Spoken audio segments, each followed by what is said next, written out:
Nandito po tayo ngayon sa mismong area, no, sa Barangay Mapagong, sa Poropuno, kung saan nangyari po yung mga mabilis, no, na taas ng tubig at naging dahilan po buwa po ng ulan, no, ng malalakas na ulan kanina mga 11:30 to 12, ano, at within 30 minutes ay talagang napakalakas po ng ulan at aming tubig. So nangyari po may mga siyam na bahay po, ano, ang nasira, totally nasira, nagiba, gawa po ng malalakas na tubig, pagulan at tubig. So meron din po tayong 25 na partially damaged sa houses at 12 po na talagang binaha din po, no. So may total po tayong 46 na families at mahigit 100 at 190 individuals na apektado po sa matinding pagbaha po o pagbulusok po ng tubig, no, dito sa ating lugar na to sa Barangay Mapagong, dito po sa City of Calamba. So ngayon po, ano po natin na naging action? So sa ngayon po, nandito po lahat ng mga concerned government agencies, no, kasama of course ang ating Sangguniang Barangay sa panguna ni Kapitana Jonah. Nakatutok naman po kami dito lahat, no, mula po sa pag-rescue, pagbibigay po ng assistance sa mga naapektuhan, at siyempre po yung paghahanap pa rin po doon sa isang bata pa na nawawala pa rin po hanggang ngayon. So sa ngayon po, bali 4 na bata po yung naapektuhan, pero 2 po yung na-rescue. Lately, na-rescue na rin po yung isa.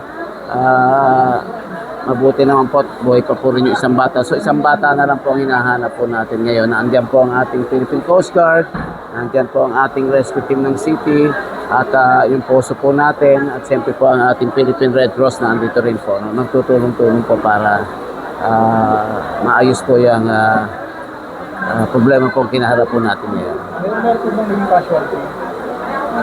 Sa ngayon po, meron pong isang bata na po na nawawala. So hindi pa po natin alam kung ano ang nangyayari sa bata. We're still searching for that, I think 8-year-old, 7 years old na bata. Nahanap pa po siya. Pero yung mga kapatid po niya nakita at buhay naman po. Nasa JP po ang inyong mensahe?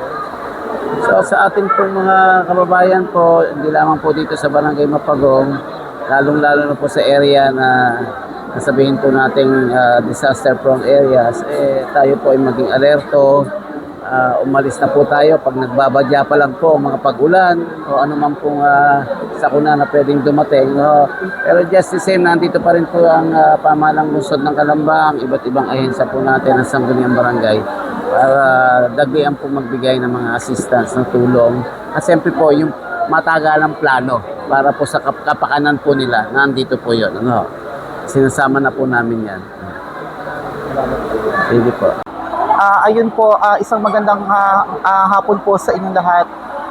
Ito nga po, ang nangyari nga po dito sa aming Barangay Mapagong na nagkaroon po ng landslide po doon po sa riverside po sa amin. At ngayon po, mayroon pong nawawalang bata. Sa awa naman po ng Diyos, yung isa po nakita po sa Look River. Ang ngayon po nasa may JP po ngayon siya, pero 50-50 po yung bata. At ngayon po, isa na lang pong bata po ang nawawala po ngayon. At nagpapasalamat din po kami kay Mayor Rizal sa agarang pagtugon po sa aming barangay na nakapunta po agad, naka-rescue po agad dito sa amin. Yun po. Bali, ano po ang inyong mensahe pa? Ang mensahe ko po, ulit po, akin pong sinasabi sa aking mga kabarangay na pag may ulan pa lang po talaga, lumikas na po kasi hindi po natin alam ang ganitong panahon. Ngayon po, wala pa pong bagyo. Pero ganito na po yung nangyari, grabe na po. What more pa po kung may bagyo pa po. At what more kung gabi pa po nangyari yung flash flood po, yung landslide po na nangyari. Yung mga bahay po ba na nakatira doon, ano po ang plano to?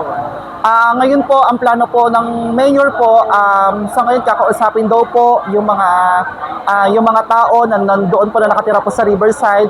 Most po, nasa 100 na families po o bahayan po yung nandoon po ngayon. So possible po, if we're plan na i-relocate po yung mga tao po na iyon. Yung po ba talaga yung allowed silang tumira dun sa tabing ilog gano'n? Actually po, nung ang bata pa lang po talaga ako, talaga pong may mga nakatira na po talaga doon sa areang yon. So, kami naman po bilang punong barangay po at ang sangguniang barangay ay hindi naman po nagkukulang magpaalala po sa aming mga kabarangay na nakatira sa Riverside. Dito, salamat. Bali, yan po yung gumuho. Oo. Dalawang bayo yan. Dalawang bahay. Tatlo. Tatlo. Doon sa yata sa kabila ang dalawa.